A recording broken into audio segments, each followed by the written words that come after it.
Alhamdulillahirabbil alamin. Wassalatu wassalam ala asyrafil anbiya'i wal mursalin wa ala alihi wa sahbihi ajma'in. Subhanaka la ilma lana illa ma 'allamtana innaka antal alimul hakim. Rabbi shrah li sadri wa yassir li amri wahlul 'uqdatam min lisani yafqahu qawli. Amma ba'd.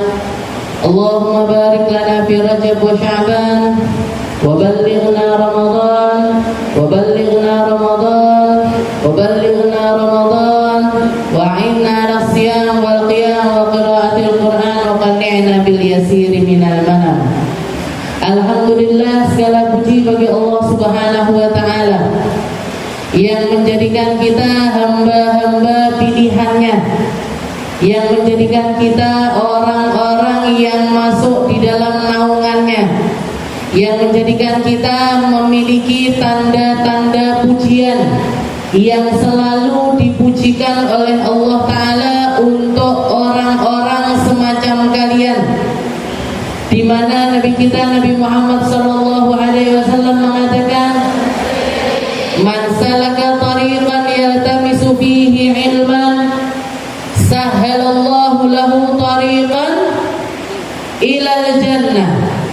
Barang siapa yang menapaki jalan ilmu, maka sesungguhnya dia sedang memperlancar jalannya, memudahkan jalannya, membuat semua rintangan-rintangan itu hilang, sehingga dia akan dimasukkan ke dalam surga oleh Allah Subhanahu wa ta'ala.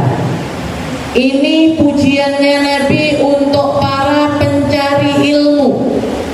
Ini pujiannya Nabi, kabar gembira yang datang dari lisan yang sama sekali nggak pernah bohong, yang sama sekali nggak pernah melakukan kesalahan. Kalau Imam Al-Busiri mengatakan Nabiyunal amirun nahi fala ahadun abarra fi qawli la minhu wala na'ami. Nabi kita Nabi Muhammad sallallahu alaihi wasallam adalah seseorang yang paling gak terima kalau ada keburukan terjadi, paling gak mau kalau ada kesalahan dilakukan oleh umat, paling pantang melihat kelakuan buruk ataupun sesuatu yang salah dilakukan oleh siapapun itu, baik keluarganya beliau ataupun orang-orang terdekatnya sekalipun. Sehingga salah satu perkataan Nabi yang terkenal, "Lau kanat Fatimah bintu Muhammad saraqat laqata'tu yadaha." Misalkan yang mencuri barang sedikit itu adalah Fatimah, putri tercintaku, belahan jiwaku, orang yang paling dekat dengan aku, tapi kalau dia melakukan sebuah kesalahan, aku sendiri yang akan memotong tangannya. Nabiyunal amirun nahi fala ahadun abarra fi qawli la minhu wala na'ami. Katanya Nabi, katanya Imam Al-Busiri, Nabi kita ini selain paling anti melihat kesalahan, beliau juga adalah orang yang kalimat la-nya paling benar, kalimat na'amnya juga paling benar. Apa itu artinya la? Tidak. Na'am. Optimis saya. Walaupun dimulai dengan kosakata la sama na'am. Tahu artinya la? Tidak. Tahu artinya na'am? Iya. Berarti cah pondok. Cah pondok kan ini? Ada yang bukan cah pondok? Ini yang dua di depan ini yang nganterin saya. Jadi saya datang ke sini penuh dengan keoptimisan. Ustazah datang berkunjung ke sini untuk yang ketiga kalinya kalau nggak salah. Pertama, kalau ingat waktu itu safari dakwahnya Ustazah Malang, Ustazah Aliyah Aidin sama Ustazah Salha. Yang kedua, bersama guru mulia Allah yarhamha yang baru saja meninggal dunia, Ubabah Maryam bintu Al-Habib Ali Masyhur bin Hafid, yang ternyata kedatangannya beliau ke sini itu untuk pertama kalinya dan untuk terakhir kalinya. Padahal waktu beliau datang ke Tulungagung, Ustazah senang sekali. Kebuka ini, pintunya Tulungagung kebuka. Tulungagung diperhitungkan untuk didatangi guru-guru mulia, untuk didatangi para alim ulama. Berhasil kita bawa Ubabah Maryam ke Tulungagung. Harapan saya tahun depan ada lagi, tahun depannya lagi, ada lagi, tahun depannya lagi, ada lagi. Tapi ternyata takdirnya Allah Ta'ala berkata lain. Beliau datang pertama dan terakhir untuk menatap wajah-wajah mulia yang ada di sini. Beliau datang mengunjungi kita bukan sebagai takdir yang berlalu begitu saja, bukan sebagai sesuatu yang kita harus abaikan begitu saja, tapi sebagai sebuah peringatan besar bahwasanya alim ulama itu kita harus nyari datengin mereka. Alim ulama itu kita harus semangat di dalam ngambil ilmunya. Alim ulama itu jangan sampai terlewat. Kalau kita bisa mandang wajahnya, pandang. Kalau kita bisa dengarkan nasihatnya, dengarkan. Kalau kita bisa nyontoh akhlaknya, contoh. Kalau kita bisa salaman sama mereka, usahakan untuk salaman. Kenapa?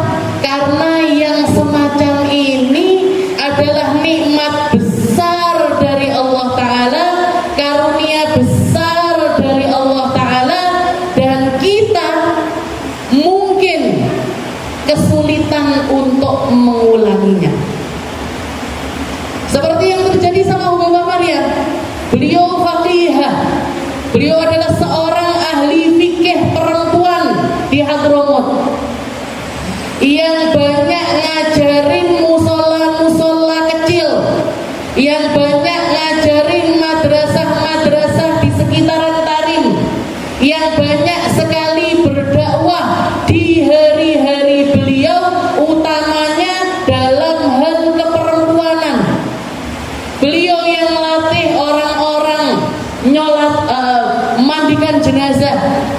Beliau yang ngajarin perempuan-perempuan ngafanin jenazah, yang ngajarin mereka agar tahu persis, ngerti darah apa aja yang keluar dari kemaluan mereka. Ini perjuangannya Ubabah Maryam. Beliau datang ke sini kemarin itu usianya sudah hampir 63 tahun. Beliau baru bisa berdakwah ke sana kemari setelah suaminya wafat.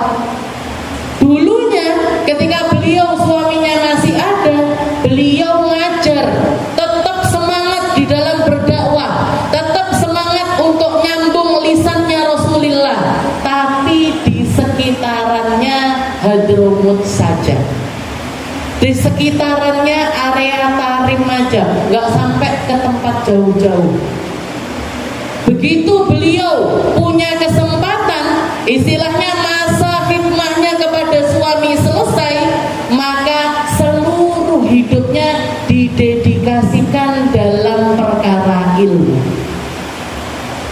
Kita berharap pertemuan kita sekali kemarin itu sama beliau, tatapan mata kita yang bertemu dengan beliau di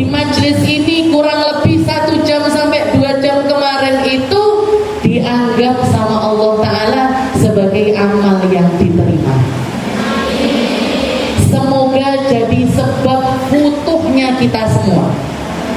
Semoga menjadi sebab dipahamkannya kita dengan kefahaman yang benar atas Al-Quran kita, atas ilmu kita, atas nahwu kita, atas tafsir sirah kita. Berkatnya kita bertemu dengan orang mulia, semoga kita semuanya dimuliakan sama Allah Ta'ala dunia akhirat. Dan jadi peringatan besar, kalau bisa kita punya guru diopeni, kita punya guru yang ngerteni, kita punya guru ambil ta'alluq yang begitu kuat, ambil sambungan yang begitu kuat, karena kita nggak ngerti yang semacam ini kapan masa habisnya. Bisa jadi kita yang duluan diambil sama Allah Ta'ala. Dan jujur, kalau ustazah lebih ridho saya yang gak ada duluan ketimbang guru-guru saya. Saya sebagai murid lebih rela mati kalau bisa tak sedekahkan umur saya, tak berikan kepada guru-guru mulia biar mereka yang panjang umur, karena kehadiran mereka seperti cahaya yang akan membercahayai banyak orang. Kalau kayak kita-kita ini gak masalah mati ribet, gak apa kalaupun diambil sama Allah Ta'ala. Jadi kalau hubungan sama guru ambil sekuat mungkin, bahkan kalau bisa seperti yang dilakukan oleh para sahabat-sahabatnya Nabi. Al-Imam, ada salah seorang ulama dari Suriah namanya Imam Sa'id Ramadan Al-Buti yang ngarang kitab Fiqhus Sirah. Beliau mengatakan di dalam ilmunya beliau di dalam kitab Fiqh Sirah itu beliau menjelaskan tentang akhlak kita kepada guru kita, atau cinta kita harusnya kepada guru-guru kita adalah semacam kecintaannya para sahabat memandang Nabi Muhammad SAW. Ilmu itu yang dijaga bukan kitabnya. Ilmu yang dijaga itu bukan rekamannya. Ilmu yang dijaga itu bukan sesuatu yang kita lihat sebagai tulisan ataupun suara dan lain-lain, bukan. Tapi ketika kita mau ngambil ilmu, kita punya kewajiban untuk menghormati ilmu itu sendiri. Dan penghormatan kepada ilmu bukan dengan sesuatu yang sifatnya tulisan semacam ini, bukan. Tapi dengan cara penjagaan yang benar kepada para alim ulama kita. Jagain nyawa mereka, jagain harga diri mereka, jagain agar mereka ini selamat, jagain agar mereka ini selalu berada di posisi yang terhormat. Itu cara kita di dalam menjaga sebuah ilmu, dan itu sangat berdampak di dalam kebermanfaatan ilmu itu sendiri.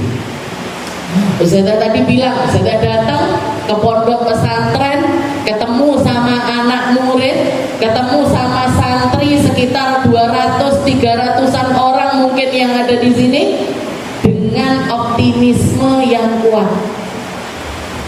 Kalian di dalam ngambil ilmu, di dalam nyerap apa yang saya sampaikan, sudah pasti beda sama orang-orang luar. Harusnya sudah pasti ngertinya beda sama orang luar.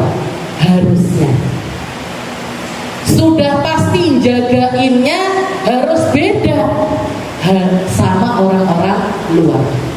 Kenapa? Karena kalian ada di satu tempat yang dijaga dari segala aspek kehidupan. HP dilarang, iya kan? Ada yang nyolong-nyolong melihat HP? Kok diem? Jangan-jangan orang luar megang HP kalian enggak. Orang luar sering ketemu sama yang bukan mahram kalian enggak. Orang luar kalau pengen makan apa-apa sekehendak hatinya kalian kan enggak. Cah pondok kan tirakat biasa nih. Iya benar. Makannya seadanya, lauknya seadanya, tidurnya seadanya, sabunnya seadanya. Seadanya apa enggak sabunnya? Jajal diambung kelek koncone dhewe-dhewe. Kalau sampai bau berarti sore tadi nggak mandi. Tirakat sabun. Sudah tahu karena pernah di posisi kalian. Pernah sebulan nggak punya duit itu pernah. Jadi istilahnya kalian di pesantren ini dijaga, ibadahnya dijaga, pandangannya dijaga, makanannya dijaga. Bunyai, Pak Yai dan seluruh pengurus pondok ini nggak mungkin memberikan makanan haram ke kalian, nggak mungkin bahkan memberikan makanan yang syubhat kepada kalian, nggak mungkin. Maka perut kita dijaga di pesantren, mulut kita dijaga di pesantren, mata kita dijaga di pesantren, semua kehidupan kita diatur di dalam pondok pesantren ini dijaga sedemikian rupa. Maka harusnya ketika kita dapat ilmu, penerimaannya pun nggak boleh sama orang luar. Anak pondok itu memang harus tampil beda. Anak pondok itu memang harus nggak boleh sama orang luar, itu nggak boleh. Bajunya nggak boleh sama, cara ngomongnya nggak boleh sama, di dalam kehidupannya nggak boleh sama. Kenapa? Mereka nggak ngerti, kalian ngerti. Allah Subhanahu wa taala bahkan mengatakan hal yastawil ladzina ya'lamuna wal ladzina la ya'lamun. Mana bisa sama? Orang ngerti sama nggak ngerti itu nggak boleh sama, nggak bisa sama. Maka ketika kita belajar, ketika kita dapat ilmu, ketika kita dapat wejangan, insya Allah meresap ke dalam hati, diamalkan dan menjadi sebuah ilmu yang jadi setitik cahaya di dalam diri kita. Yang semacam ini harus kita usahakan. Malam ini kita berkesempatan bikin majelis dengan peringatan Isra Mi'rajnya Nabi kita Nabi Muhammad sallallahu alaihi wasallam, yang Ustazah yakin kalian semuanya hafal betul dengan runtutan kisah yang terjadi kepada Rasulullah sallallahu alaihi wasallam. Sebuah peristiwa paling fenomenal, satu rihlah, satu perjalanan, satu safar yang enggak pernah terjadi kepada manusia sebelum Nabi dan tidak akan pernah terjadi kepada manusia setelah Nabi Muhammad sallallahu alaihi wasallam. Allah Subhanahu wa taala mengatakan di dalam Al-Qur'an, Subhanalladzi asra bi'abdihi lailan minal masjidil harami ilal masjidil aqsa alladzi barakna haulahu linuriyahu min ayatina. Hafalannya belum sampai surat Al-Isra. Hafalannya udah nyampe Al-Isra apa belum? Sampun, Ustazah ya sampun.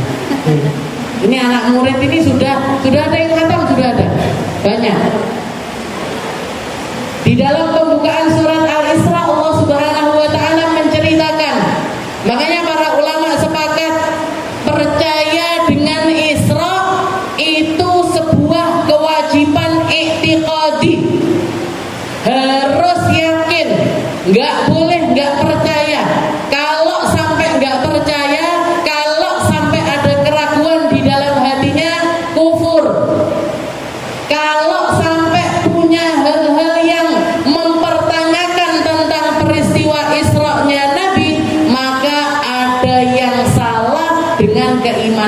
hamba tersebut.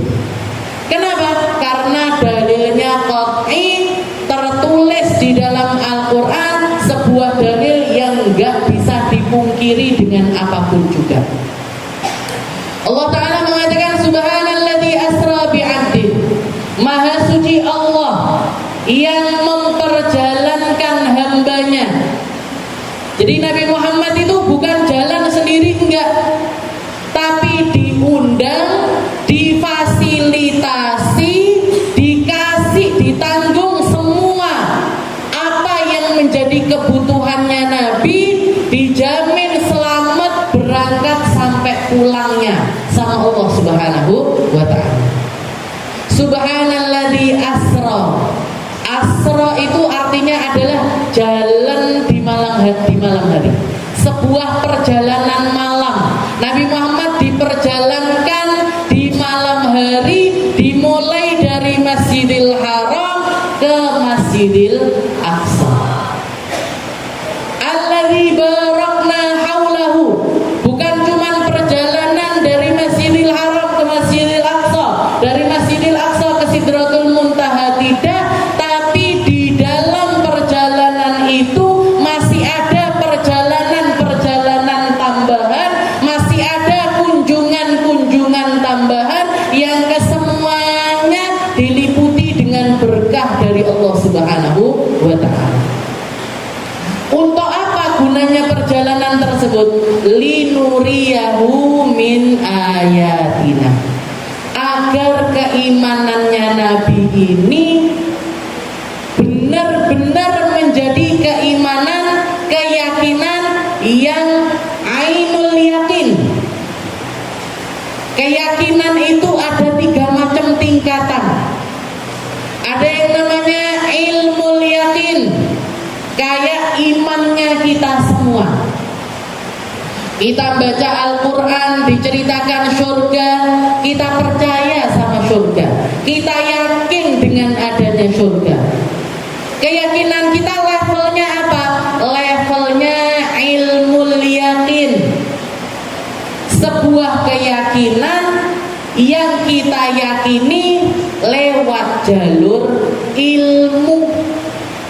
Semakin banyak ilmunya, semakin banyak tambahan pengetahuannya, semakin banyak yakinnya kita, dan semakin perkara-perkara ghaibiyat ini akan menjadi pembenah diri kita. Makanya Allah Ta'ala mengatakan innama yakhshallah min ibadihil ulama. Yang paling takut sama Allah Ta'ala itu ya para ulama. Yang paling takut sama Allah Ta'ala itu ya orang-orang yang ngerti. Makanya salah satu tandanya ilmu yang bermanfaat adalah ketika ilmu kita ini membuat kita lebih gampang melakukan kebaikan, lebih gak mau melakukan keburukan. Kok sampai kita punya ilmu, katanya Nabi, sholat berjamaah pahalanya 27 kali lipat dibandingkan sholat sendirian. Tapi hati kita nggak kerentek untuk ngambil yang 27. Wes tak sholat nengok neng kamar ae, ndak popo sak derajat. Berarti apa? Ilmunya kita nggak bikin kita tambah pengen pahala. Ilmunya kita nggak bawa kita untuk pengen surga.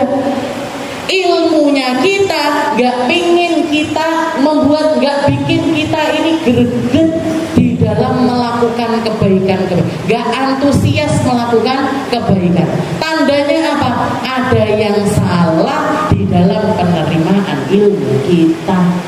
Karena harusnya dengan adanya ilmu, ya tambah api. Dengan adanya ilmu termotivasi kita itu melakukan kebaikan. Innama yakhshallahu min ibadihil linuriyahu min ayatina. Nah, Nabi Muhammad di malam Isra Mi'raj tersebut, walaupun sebelum-sebelumnya beliau juga level yakinnya bukan cuma level ilmu yakin, tapi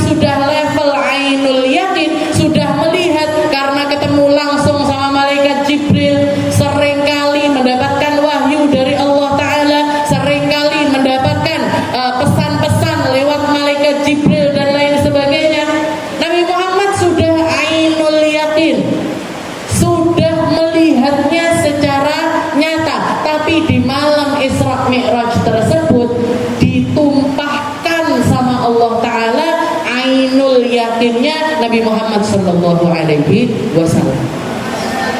Diperjelas sejelas-jelasnya, diperlihatkan dengan penglihatan yang paling nyata, dikasih tahukan kepada Nabi sehingga tidak ada lagi, tidak tersisa ruangan di dalam diri Nabi kecuali yakin seyakin-yakinnya dengan apa yang datang dari Allah Subhanahu wa Ta'ala.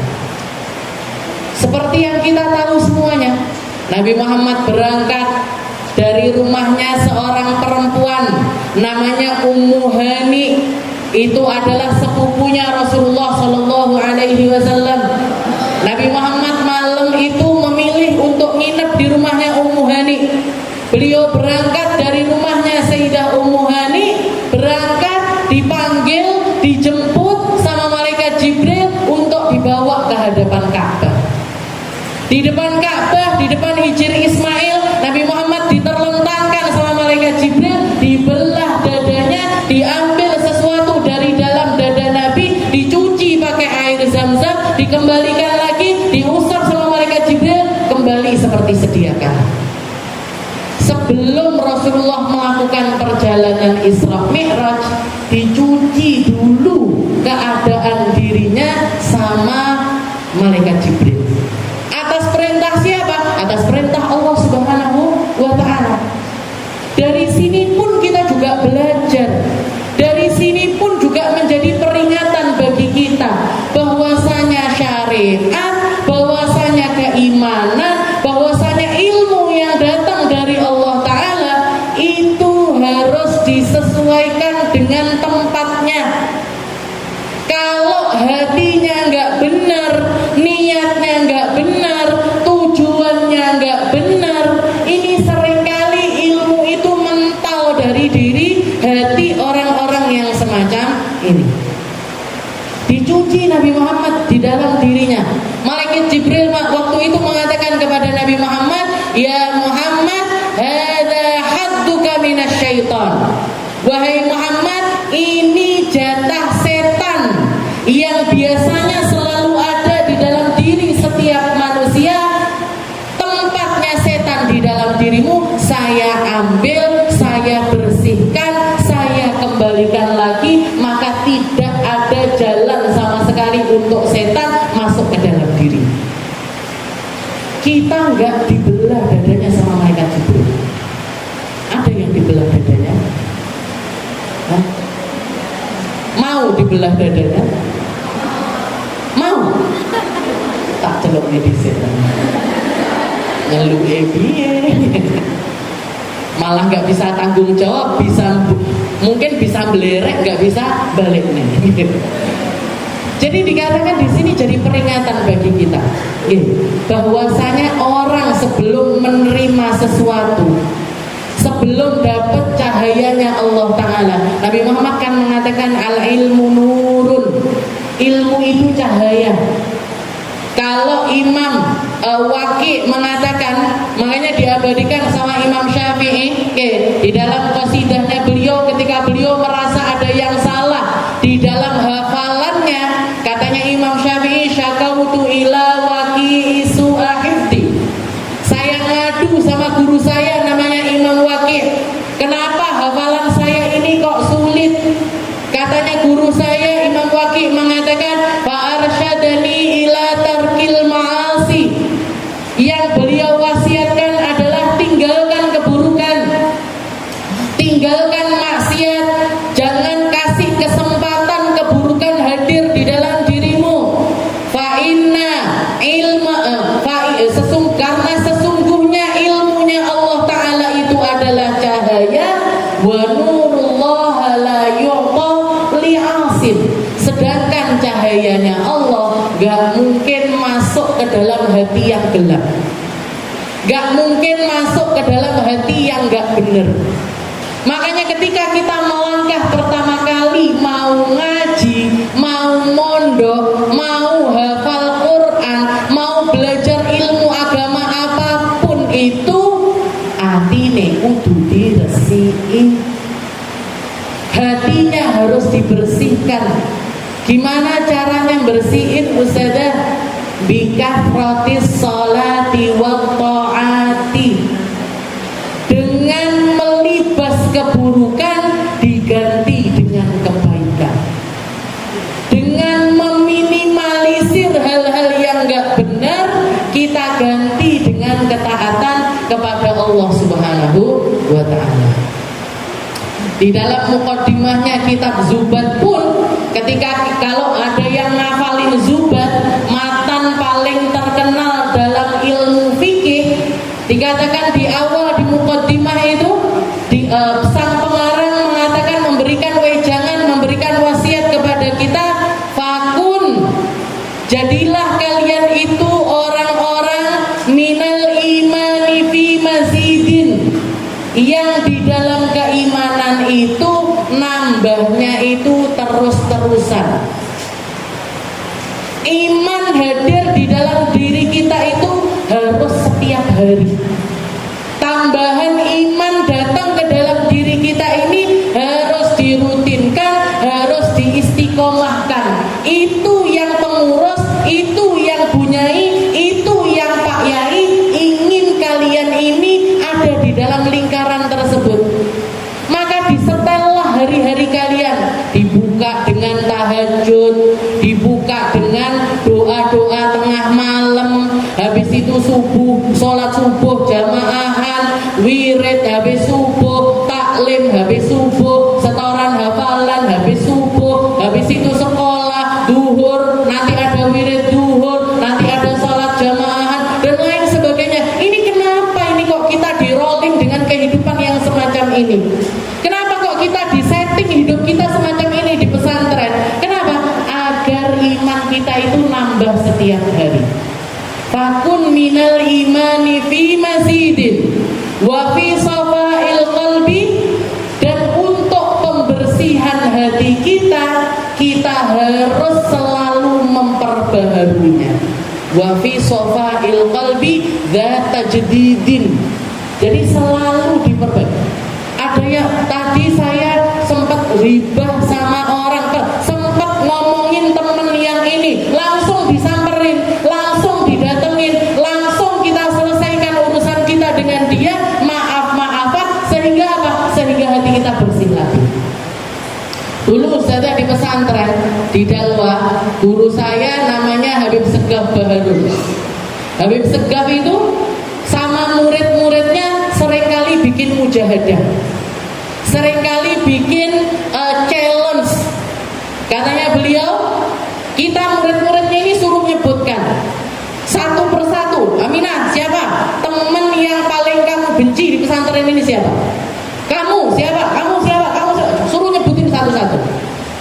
Setelah disebutin, apa katanya beliau?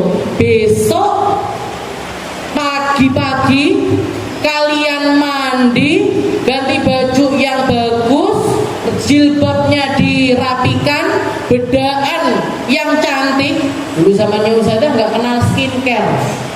Kalau anak sekarang pesantren kayak mukanya glowing, bukan air wudhu tapi serumnya apa lagi, moisturizernya apa, sunscreennya apa.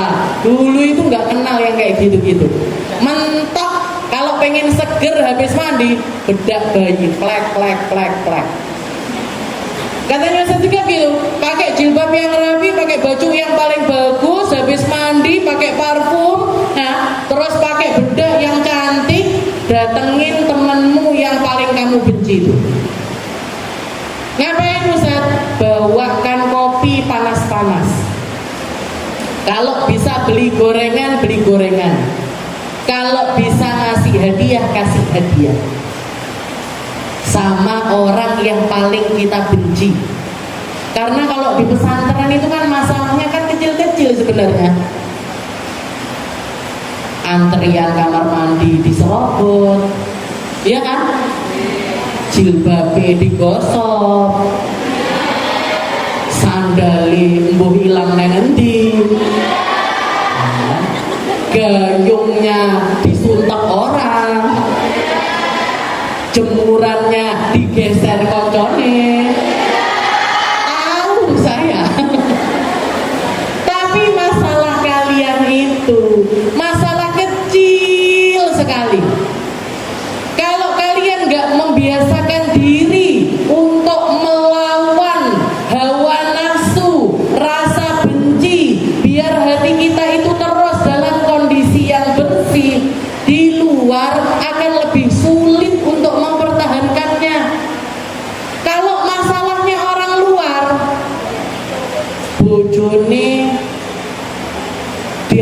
hilang.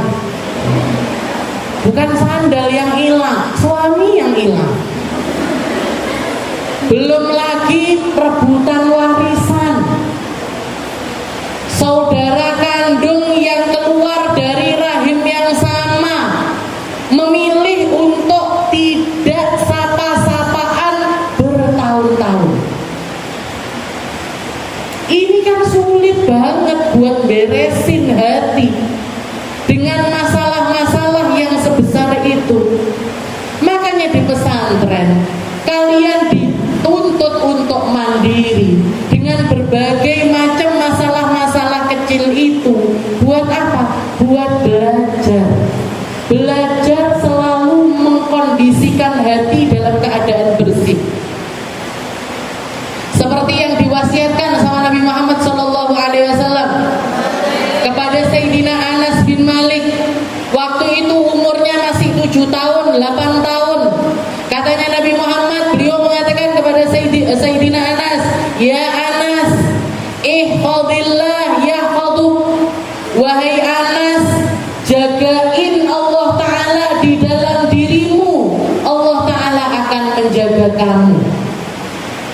Jagain hak-haknya Allah Ta'ala atas diri kita. Nanti Allah yang jagain urusan-urusan yang di luar kendali kita.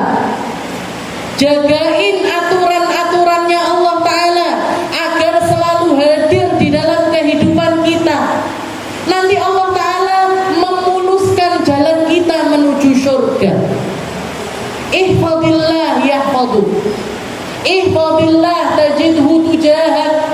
Kalau kamu jagain Allah, wahai Anas, kamu akan selalu menemukan Allah sebagai pelepas dari setiap masalah-masalah dalam hidup. Setelah itu ditutup perkataannya Nabi dengan kalimat, wahai Anas, kalau kamu bisa sepanjang harimu, setiap harinya hatimu ini kosong dari kebencian kepada siapapun, bahkan dengan apapun, lakukan. Anak umur 7 tahun diwasiati sama Allah Ta'ala, diwasiati sama Nabi Muhammad dengan sesuatu yang seberat ini. Kalian kan harusnya lebih paham dengan kalimat tersebut.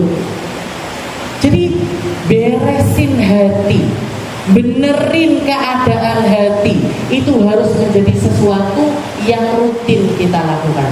Aku gak senang karo sopo yo, aku tukaran sama siapa ya, saya punya masalah sama siapa, beresin cepet-cepet, gak usah nunda. Dia gak mau minta maaf, masa saya yang minta maaf? Dia yang bikin perkara, masa saya yang nyelesain? Jangan. Jadi kalau ada masalah cepet-cepet dibenerin. Biar apa? Biar ilmu kalian masuk dengan lebih baik. Setelah itu ditambah juga untuk nambahin iman ini, ditambahin dengan apa? Bikathratis sholati wat ta'ati, dengan memperbanyak salawat kepada Nabi, memperbanyak zikir kepada Allah Ta'ala.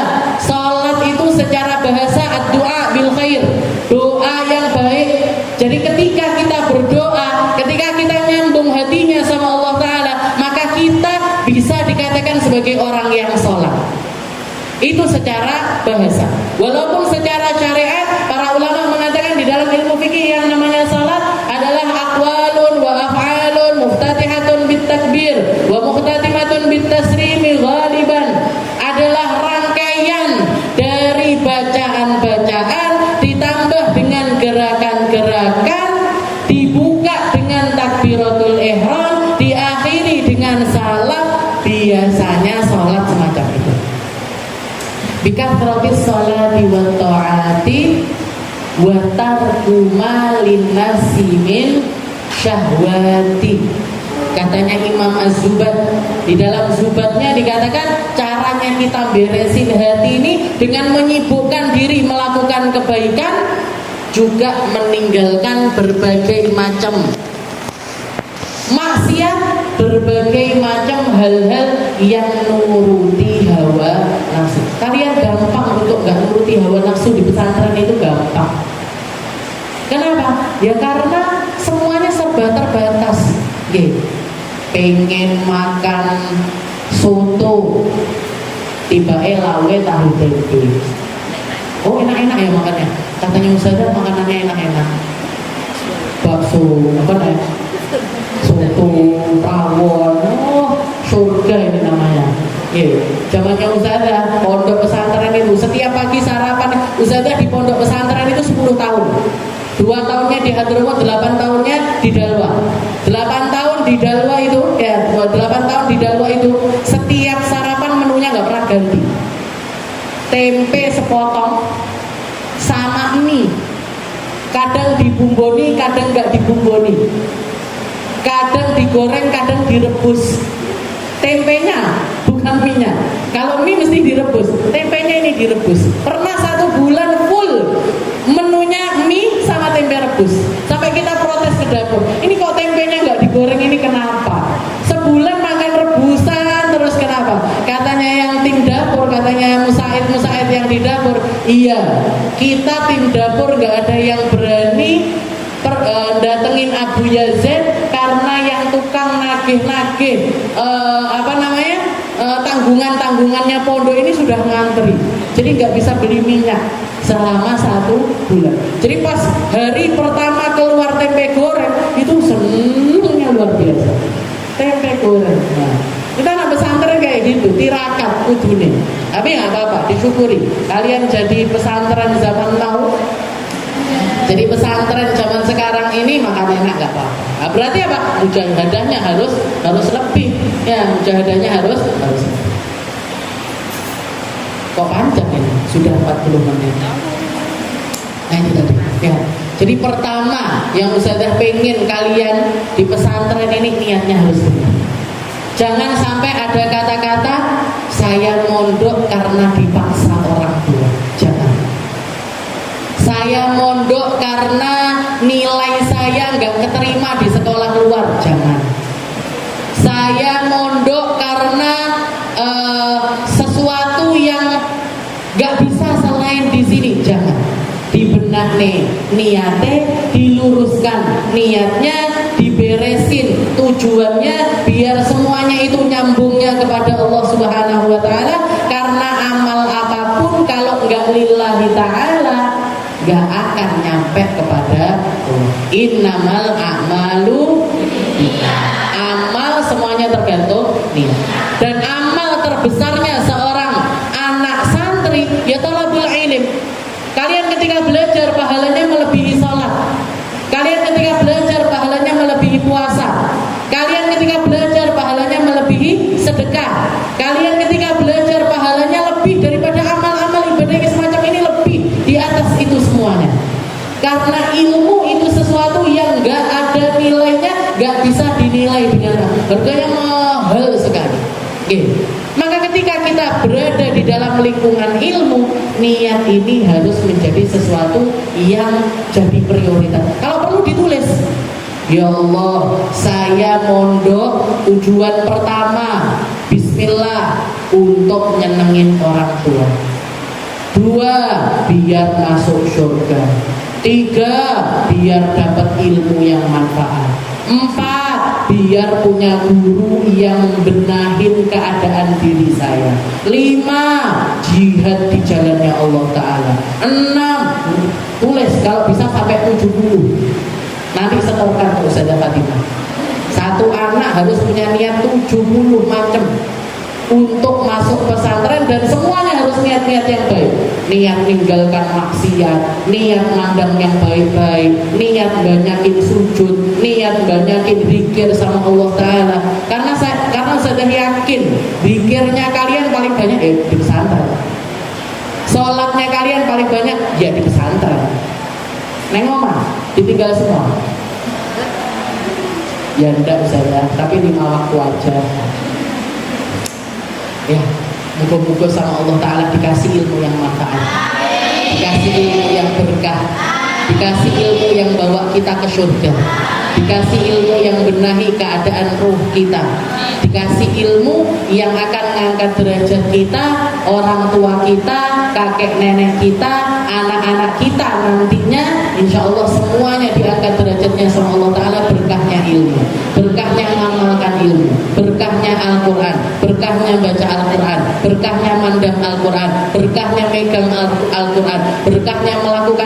segala sesuatu yang diridhoi Allah Ta'ala. Semoga yang buruk-buruk dari kita dilepaskan sama Allah Ta'ala. Semoga yang gak benar dari kita dibenahi sama Allah Ta'ala. Semoga yang menjadikan kita ini malas-malesan dicabut malesnya sama Allah Ta'ala. Berkahnya kita ngaji, berkahnya kita baca maulid, berkahnya kita melakukan banyak kebaikan. Semoga yang kita rutinkan ini diistiqomahkan sama Allah Ta'ala sampai akhir hayat kita. Dan semoga guru-guru kita dijaga sama Allah Ta'ala. Semoga guru-guru kita dipanjangkan umurnya sama Allah Ta'ala. Semoga guru-guru kita disehatkan selalu sama Allah Ta'ala. Semoga guru-guru kita digembirakan dengan penggembiraan yang nyata dunia akhirat sama Allah Subhanahu wa Ta'ala. Ala hadhihi niyyah wa ala kulli niyatin salihah wa ila hadratin Nabi Muhammad sallallahu alaihi wasallam bisirril Fatihah.